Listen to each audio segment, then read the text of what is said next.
अगली खबर वक्फ संशोधन कानून को लेकर सुप्रीम कोर्ट के बड़े फैसले की है। वक्फ कानून की वैधता को चुनौती देने वाली याचिकाओं पर अंतरिम फैसला सुनाते हुए पूरे कानून पर रोक लगाने से इनकार कर दिया है। हालांकि सुप्रीम कोर्ट ने वक्फ बोर्ड में गैर मुस्लिम सदस्यों की संख्या भी सीमित कर दी है। सुप्रीम कोर्ट ने कुछ धाराओं पर रोक लगाई है। पूरी खबर इस रिपोर्ट में देखिए। वक्फ कानून पर सुप्रीम कोर्ट का बड़ा फैसला। सुप्रीम कोर्ट ने वक्फ संशोधन कानून पर रोक लगाने से किया इनकार। वक्फ कानून को लेकर सुप्रीम कोर्ट के जिस फैसले पर पिछले काफी दिनों से लोगों की नजरें टिकी हुई थी, सोमवार को वो फैसला आ गया और सुप्रीम कोर्ट ने वक्फ संशोधन कानून 2025 को रद्द करने से इनकार कर दिया है। हालांकि कोर्ट ने कानून में किए गए 3 बड़े बदलावों पर अंतिम फैसला आने तक स्टे लगा दिया। इनमें वक्फ बोर्ड में गैर मुस्लिम सदस्यों की नियुक्ति का नियम शामिल है।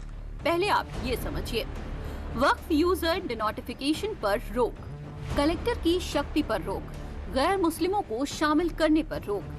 हालांकि ये रोक तब तक के लिए है जब तक कि संशोधन की वैधता को चुनौती देने वाली याचिकाओं पर अंतिम निर्णय नहीं हो जाता। कोर्ट ने ये भी साफ किया कि कानून के सभी प्रावधानों पर रोक लगाने का कोई आधार नहीं है, लेकिन कुछ धाराओं पर अंतरिम संरक्षण जरूरी है। एक बार आसान भाषा में भी समझते हैं। सुप्रीम कोर्ट ने वक्फ कानून की धारा 3 और धारा 4 पर रोक लगा दी है। बोर्ड के कुल 11 सदस्यों में से 3 से ज्यादा गैर मुस्लिम नहीं होंगे। राज्यों के बोर्ड में 3 से ज्यादा गैर मुस्लिम सदस्य नहीं हों। वक्फ बनाने के लिए 5 वर्षों तक इस्लाम का अनुयायी होना जरूरी नहीं। रोक तब तक लागू रहेगी जब तक राज्य सरकार नियम न बना ले। कोई व्यक्ति इस्लाम का अनुयायी है या नहीं, ये तय करने के लिए नियम बनाए।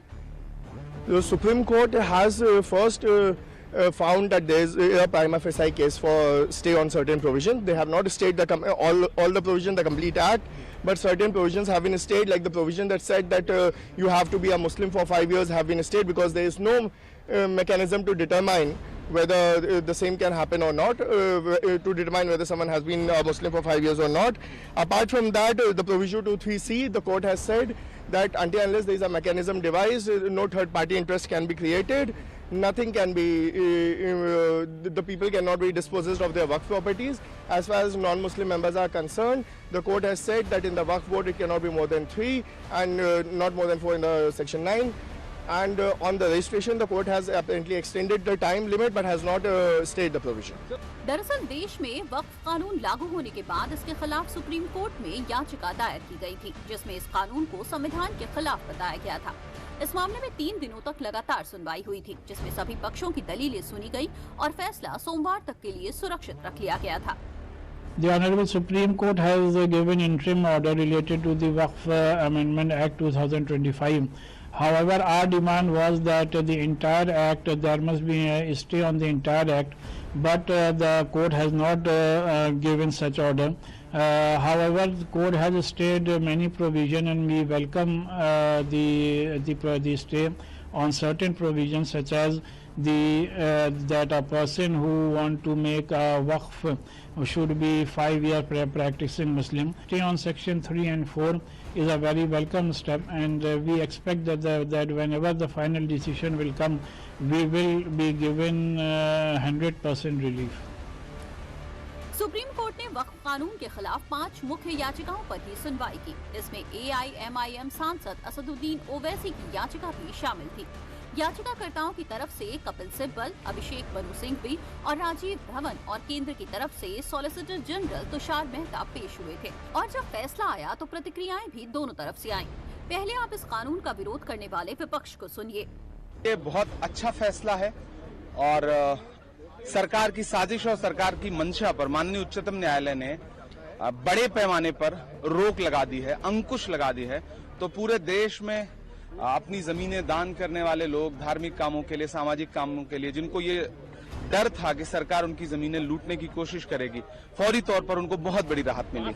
तो प्राइमा फेसी तो सुप्रीम कोर्ट ने समझा ये कि जो कानून लाया गया था ये किसी खास इंटेंशन से लाया गया था, वो गलत था, अन्याय था और लेट से अगर पूरा वर्डिक्ट आएगा तब तक हो सकता है बहुत ज़्यादा डैमेज हो चुका हो। तो इनिशियल इंजंक्शन जो भी मिला है, कोर्ट पर सबको भरोसा रखना चाहिए कि जब फाइनल वर्डिक्ट आएगा तो सबको न्याय मिलेगा। जहां विपक्ष सुप्रीम कोर्ट के इस फैसले को अपने पक्ष में मानकर चल रहा है, वहीं सत्ता पक्ष भी इस फैसले का स्वागत कर रहा है। हालांकि दोनों का तर्क एक दूसरे से अलग है, लिहाजा दोनों ही पक्ष इस फैसले को अपने अपने हिसाब से देख रहे हैं। सुप्रीम कोर्ट ने वक्फ अमेंडमेंट एक्ट को पूरा सुनवाई करके जो आज ऑर्डर पास किया है, मैं इसका स्वागत करता हूं। सुप्रीम कोर्ट को पूरा विषय का जानकारी है, बहुत विस्तार में पक्ष रखा।